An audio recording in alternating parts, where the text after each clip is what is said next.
Assalamualaikum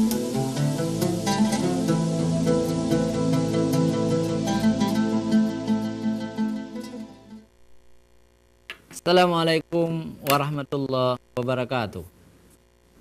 Alhamdulillahirabbil alamin wassalatu wassalamu ala asyrafil anbiya'i wal mursalin wa ala alihi washabbihi ajmain. Ayyuhal musyahidunal kiram istami'u min fadlikum. Puji syukur kita panjatkan kehadirat Allah pencipta semesta alam. Selawat dan salam kepada junjungan kita Nabi besar Muhammad sallallahu alaihi wasallam beserta keluarga dan sahabat beliau sekalian. Pemirsa Haja TV yang dimuliakan Allah, alhamdulillah di hari Ahad ini kita bertemu kembali.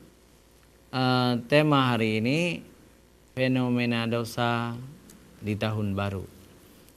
Alhamdulillah juga di studio telah datang narasumber kita Bapak Dr. Andes Tengku Tarmizi,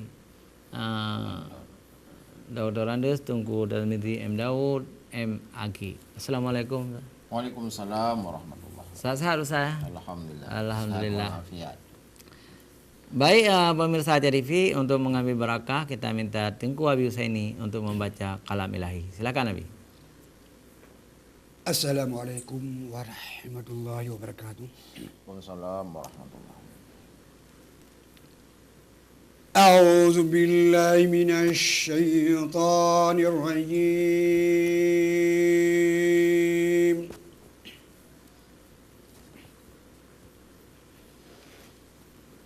Bismillahirrahmanirrahim wal asr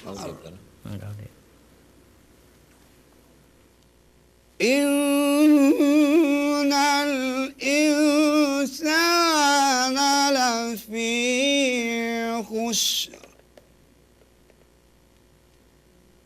إلا الذين آمنوا وعملوا الصالحات وتواصوا بالحق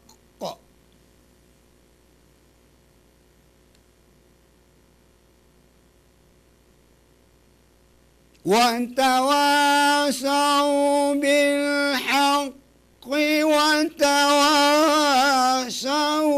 بالصبر. بسم الله الرحمن الرحيم والعصر إن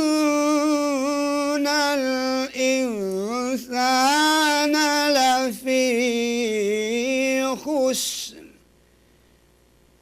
إلا الذين آمنوا وعملوا الصالحات وتواصوا بالحق وتواصوا بالحق وتواصوا بالصبر. Sadaqallahul azim. Assalamualaikum warahmatullahi wabarakatuh. Maha benar Allah atas segala firman-Nya.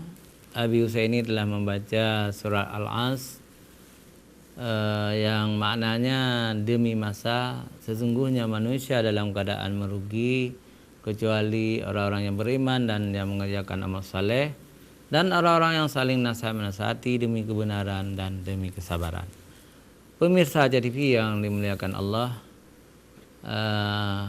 kita minta Tengku Tarmizi M. Daud untuk menyampaikan mukadimah dengan tema kita fenomena dosa di tahun baru. Karena ada ikut-ikutan umat Islam kepada umat yang lain, padahal di dalam akidah kita tidak boleh, diharamkan. Baik ini pakarnya karena Tengku adalah alumni Fakultas Usuluddin dan di segi ilmu beliau telah mempelajari kristologi ya, tentang agama Kristen. Baik pemirsa Ajar TV, kepada Tengku Tarmizi kita persilakan. Bismillahirrahmanirrahim. Assalamualaikum warahmatullahi wabarakatuh. Waalaikumsalam warahmatullahi. Alhamdulillahi rabbil alamin wa bihi nasta'in ala umurid dunya waddin. Wassalatu wassalamu ala sayyidina Muhammadin wa ala alihi wa sahbihi ajmain. Wa qala Allah subhanahu wa ta'ala fil Qur'anil Karim. Bismillahirrahmanirrahim. Wa man a'rada an zikri fa inna lahu ma'isyatan dhanka wa nahsyuruhu yaumal qiyamati a'ma. Wa qala Allah subhanahu wa ta'ala fil ayatil ukhra wa man ya'shu an dzikrir rahman nuqait lahu syaitana fahuwa lahu qarin.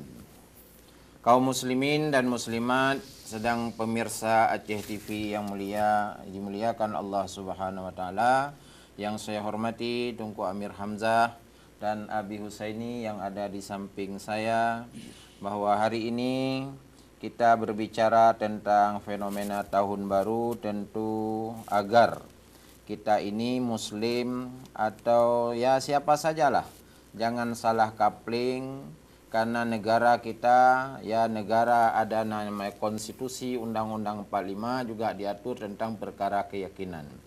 Jadi berbicara konsep keyakinan adalah berbicara konsep konstitusi negara. Jadi di dalam Islam itu jelas lakum dinukum waliyadin. Perkara keyakinan adalah perkara yang pasti. Yakin nilainya kan 100%. Jadi kalau orang tidak memahami sumbernya yang asli, ya pasti nantinya tidak akan yakin. Jadi sumber yang asli tentu kita paham di dalam Islam ada Al-Quran dan hadis. Jadi apa yang kita yakini ini harus benar-benar sumbernya pasti, yang bersifat, yang bersumber dari Allah Subhanahu wa taala dan Rasulnya. Hari ini banyak orang mengikuti tahun baru atau di dalamnya dirangkai mulai tanggal 25 hari Natal.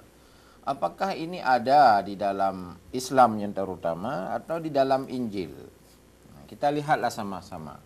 Kalau di dalam Islam itu kan jelas bahwa sesuatu yang tidak ada dasar jangan kita tiru-tiru. Ini yang akibatnya di dalam surat Al-Quran tadi yang saya baca, surat Taha ayat 124. Inilah akibat yang judul kita. Ketika orang salah menggunakan, dia akibatnya dosa. Ketika terjadi dosa, pengaruh dalam kehidupan adalah gejala berbagai persoalan dalam kehidupan tidak stabil. Jadi negara perlunya konstitusi untuk apa? Agar negara ini selalu terjadi dalam negara stability, tidak terjadi instability.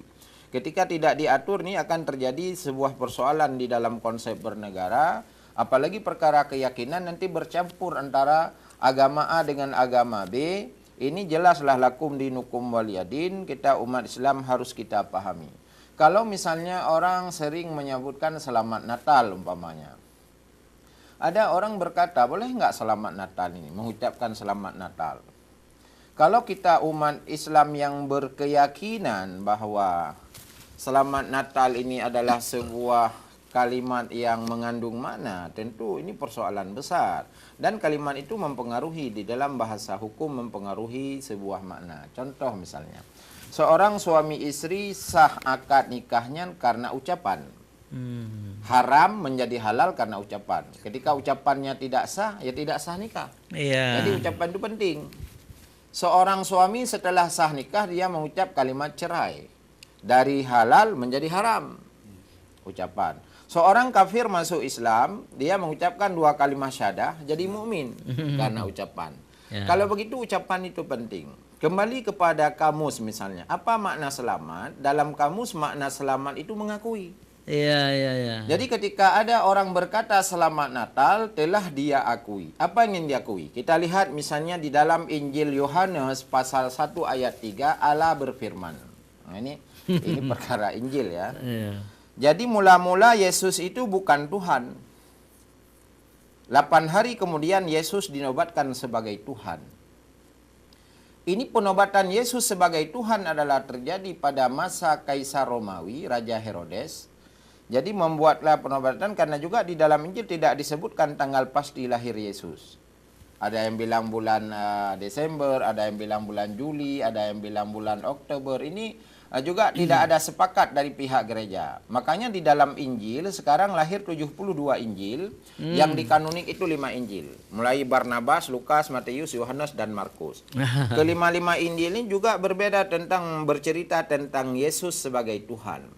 Yesus asasa Kristus itu bukan Tuhan di dalam Injil, adalah disebut pemberian gelar.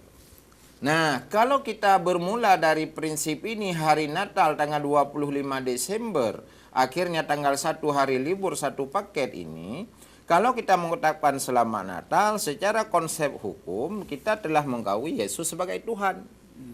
Mula-mula Yesus bukan Tuhan.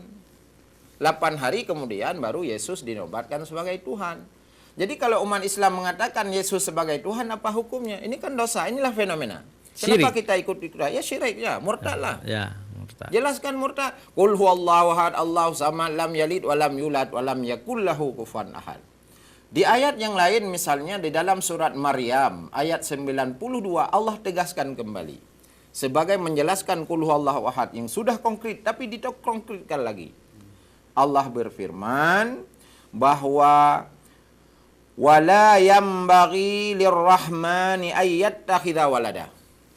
Allah nggak butuh anak. Allah tidak layak disebut beranak. Jadi Allah tidak beranak. Jadi yang mengatakan bahwa Yesus itu anaknya Tuhan siapa? Bukan Tuhan. Itu hanya perkataan rahib. Boleh kita buktikan. Buka dalam Al-Quran misalnya surat Taubat. Nah, ini kami mohon maaf mungkin bagi agama yang lain yang punya berbeda keyakinan, kita diatur oleh negara tidak salah. Karena kami orang Islam tentu berbicara tentang akidah Islam. Di dalam Islam, misalnya surat At-Taubah menjawab perkara-perkara Injil. Kenapa Al-Quran bisa menjawab perkara Injil? Karena Injil perjanjian lama, ada Injil perjanjian baru, ada Al-Quran perjanjian terakhir. Jadi kalau ada perjanjian baru, perjanjian lama, diambil perjanjian baru, tentu baru yang berlaku. Ketika ada perjanjian terakhir, ya yang berlaku yang terakhir, tinggal yang perjanjian baru. Nah, Allah menjawab. Waqalatil yahudu Uzair ibnullah. Orang Yahudi dia berkata berkeyakinan Uzair itu anak Tuhan. Waqalatin nasara Isa ibnullah. Orang Nasrani berkata Isa sebagai anak Tuhan. Perkataan siapa ini? Bukan perkataan Tuhan. Dengan bukti ayat berikutnya dalam surat Taubah ayat 31. Kita lihat. Ittakhadhu ahbarahum arbabam min dunillah. Yang berkata Yesus anak Tuhan, yang berkata Uzair anak Tuhan, itu perkataan rahib. Bukan perkataan Tuhan. Rahib itu siapa? Ya pendeta, ya romo, imam, ahli kitab. Ahli kitab ini Allah jawab lagi dalam surat Ali Imran. Dalam surat Al-Baqarah ayat 130. Banyak hal yang dia sembunyikan. Ya ahlal kitab, kata Allah. Lima talbisul haq. Kenapa anda ganti-ganti kebenaran dengan kebatilan? Wataktumunal haq bil batil. Anda sembunyikan kebenaran ini. Inilah Al-Quran menjawab tentang Yesus bukan Tuhan. Kembali kepada persoalan ucapan. Kalau jika orang berkata selamat Natal, selamat tahun baru, ini bahagian dari telah kita akui bahwa Yesus sebagai Tuhan. Sedangkan dalam Injil sendiri tidak disebutkan Yesus sebagai Tuhan. Jadi di dalam Injil juga perbedaan dari 72 Injil yang dikanonik 5 Injil. Apakah dalam, misalnya kita bercerita dalam Injil Yohanes pasal 1 ayat 3. Mula-mula Yesus bukan Tuhan. Kita lihat dalam Injil Markus misalnya, pasal 28 ayat 18. Juga demikian, Yesus itu bukan Tuhan. Yesus itu utusan Tuhan. Maka yang namanya Tuhan tidak mungkin disalib. Yang namanya Yesus nggak mungkin disalib. Kenapa? Kalau Yesus menganggap Tuhan, masa Tuhan bisa disalib? Nah, dengan bukti di dalam Al-Quran. Dalam surat An-Nisa ayat 157. Wa qawlihim inna qatalna Isa bin Maryam Rasulullah wa ma qataluhu wa ma salabuhu. Isa putra Maryam sebagai Rasul Allah tidak pernah dibunuh, tidak pernah disalib. Tegas Al-Quran. Walakin syubbihalahum. Ada mirip yang lain disebut adalah Yudas. Ya. Jadi oleh karenanya bagi kita yang umat Islam yang punya keyakinan, yang namanya keyakinan ini harus pasti. Jadi tidak boleh main-main di dalam perkara keyakinan. Ini sesuatu yang yakin tentu sumbernya harus 100%, sumber yang 100% tentu Al-Quran dan hadis. Baik Ustaz ya, menarik sekali. Pemirsa Haja TV, jangan kemana-mana, kita kembali setelah jeda iklan berikut.